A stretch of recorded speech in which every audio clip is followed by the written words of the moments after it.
I'm Aaron Baker from PhoneDog.com, and it's a versus battle between the LG G2 and the Moto X. Let's put them together and see which one comes out on top. Man, I love a good versus battle, and I think you do too, so I think you're going to like this one a lot because it's dealing with two very popular Android handsets on the market. One on the left side, the LG G2, two on the right side, the Motorola Moto X, which are both very popular high-end Android phones that are appealing to a lot of different people. Let's do a quick roundup of the specs. Let's talk about what makes these different, what makes them kind of similar, and we'll come out at the end saying which one is the must-have Android smartphone in this versus battle, which is very similar to a dogfight, but it's one part as opposed to two. Before we go into it, special thanks to my partners at Best Buy Mobile for giving us devices like the G2, like the Moto X for use in our one-pawed bandit giveaway game. When you go into Best Buy Mobile to get either of these devices, you'll walk out working, and make sure you walk out with everything set up, walked out the door, you got your email set up, your web set up, can't complain. All thanks to the boys in blue, as I like to call them, at Best Buy Mobile. So here's the LG G2, spec-wise, pretty powerful all around. You're looking at a 2.3 gigahertz quad-core Snapdragon 800 CPU, 5.2-inch 1080p HD display here, a 13-megapixel camera on the back with 1080p HD video recording capabilities and optical image stabilization. You'll notice the volume rocker and power button are also on the back, making it a little bit of a departure from the traditional look and feel of an Android smartphone. Your 3.5mm headphone jack is at the bottom, combined with your micro USB charging port and speakers, of course. And then you've got your on-screen buttons, as you can see here. 4G LTE capabilities on all of the carriers. This is the AT&T version, which you saw with the logo on the back. And of course, AT&T's 4G LTE indicator. It's running Android 4.2 Jelly Bean with LG's UI, and it's packing a non-removable 3,000 milliamp hour battery. The Moto X is a little bit different because it's one of the first devices that was designed by Motorola, but you can really tell it's got a really nice hand of Google in it, if you will, with the stock look and feel and the overall cleanliness of the device itself. It's a very pure device, not necessarily stock Android, but very, very, very close to it when you look at it versus other devices, namely the Nexus line of smartphones. This is packing a 1.7 gigahertz quad-core Snapdragon CPU with Motorola's X8 architecture here, so you're rocking and rolling behind the scenes with Motorola's stuff. You've got a 4.7-inch 720p HD display on this device. Very pocketable, very easy to keep around in the pocket and use on a daily basis in one hand. You've got, of course, your camera on the back, 10-megapixel camera with 1080p HD video recording capabilities. Battery-wise, you're looking at a 2,200 milliamp hour battery, 4G LTE connectivity on AT&T. And I should point out also that AT&T, at least right now, has exclusivity on what's called Moto Maker. So you're obviously noticing that the back of my device and the accents, both around the camera ring and on the buttons themselves, a little bit different from traditional smartphones. Moto Maker allows you to customize the back plate, select between two colors for the front plate, and of course do your accents around the sides here as well. Moto Maker is a customization option online, and right now it's exclusive to AT&T, though if rumors are any indication, it'll come soon to Verizon Wireless, and I expect at some point in the future to other carriers as well. This one comes in black and white depending on your particular carrier. As you can see here, the AT&T logo on the back. Let's dive right in. You can see first of all the screen size difference on both of these units, and also rather you can see the back and the way that they look. This one's a little bit curved both on the sides, looking at it from a landscape perspective, and then looking at it from the top to bottom, you can see it's curved there as well. It makes it really easy to hold in the hand. It gives the Motorola logo here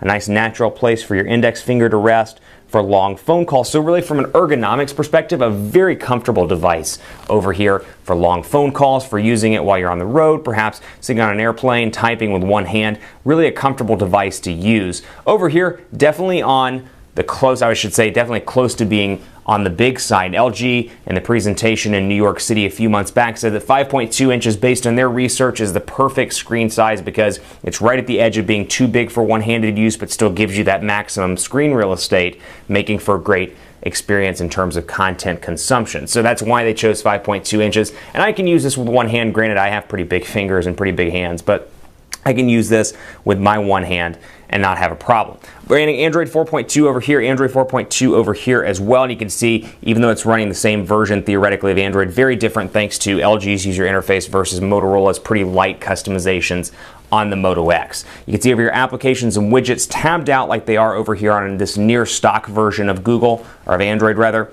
And then you've got your search button shortcut, then you've got a shortcut here to delete applications on the fly on the AT&T LG G2. Out of the box, as you would expect, you get a lot of AT&T stuff on the G2. Amazon Kindle, AT&T Code Scanner, Drive Mode, Family Map, Locker, Battery Manager, Navigator, all that jazz. Device help, data manager, and more. Over here, you do get some of that stuff. AT&T Locker, as you can see. Motorola's Assist application, which is very helpful. We'll talk about in just a few seconds. My AT&T, and then you'll see that's about it on the AT&T side. Some Google stuff on both of these devices, obviously, with it being Android, but some of the applications that I like, we'll talk about those starting right now. Motorola's Moto Assist is fantastic on the Moto X, and again, if you look at both of these devices, you can really see kind of an overall message that's very different between the LG G2 and the Moto X. Moto X is very much a quick, minimalist look and feel. This is very much maximizing the software value adds, and we'll talk about that in just a second. But Motorola Assist is great all around, and yes, I'm in. We'll go ahead and take a look at it. You see driving, meeting, and sleeping come up on the screen. Three things we do a whole lot of in average adult life. So driving, when I click that to turn it on, I can stay focused on the road, and I can say, you know what, talk to me. When I'm on the road, I can turn on GPS, which I'll have to do to activate it. Go ahead and hit agree,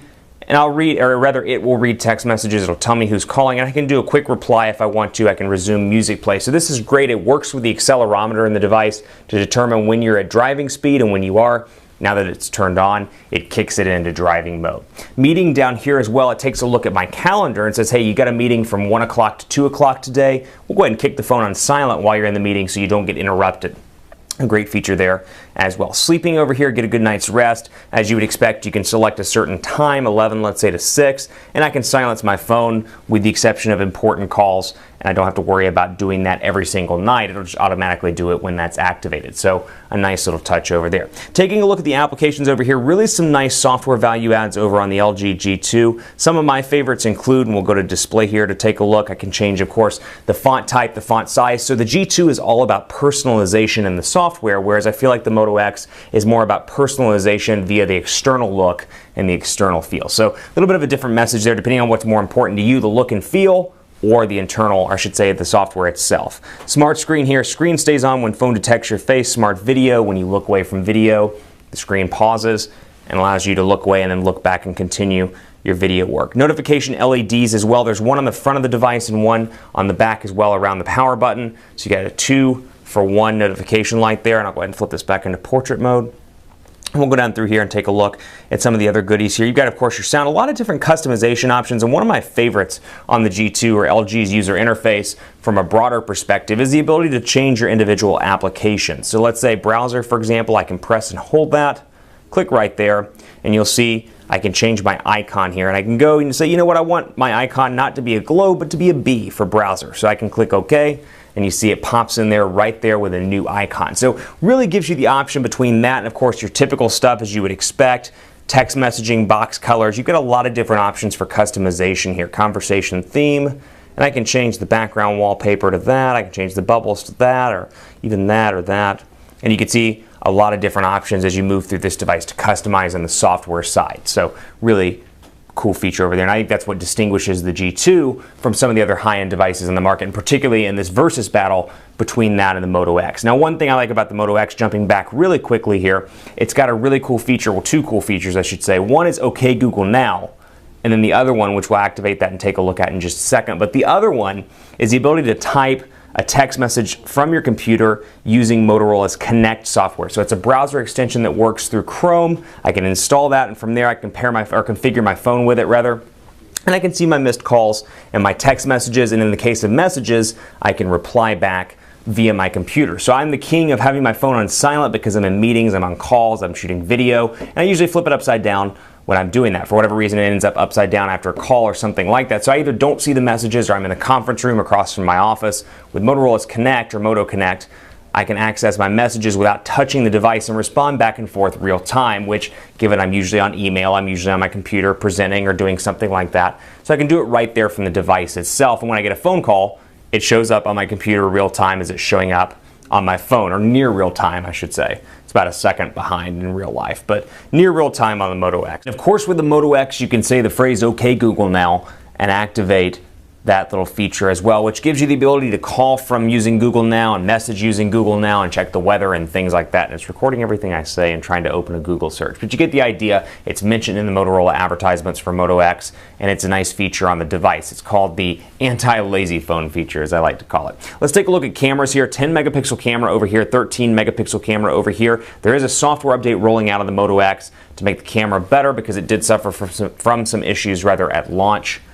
And it is better now with the update. So we'll take a look here and we'll shoot a quick shot of the G2. And you can see I can move from the live camera itself directly into the gallery, and from the gallery I can edit the device, or edit the image rather, just by clicking right there. I can change it to vintage, kind of like an Instagram-like look and feel here with black and white, punch, none, bleach, instant, all latte, blue, lots of different options here to crop and add a frame and more from the device itself. Now over here, optical image stabilization with a 13 megapixel camera, and you've got a wealth of options here: cheese shutter, color effect, white balance, ISO, and more, and including some really nice modes like HDR, beauty shot, dual camera, which allows you to use the front and rear facing camera here. Don't need to see that.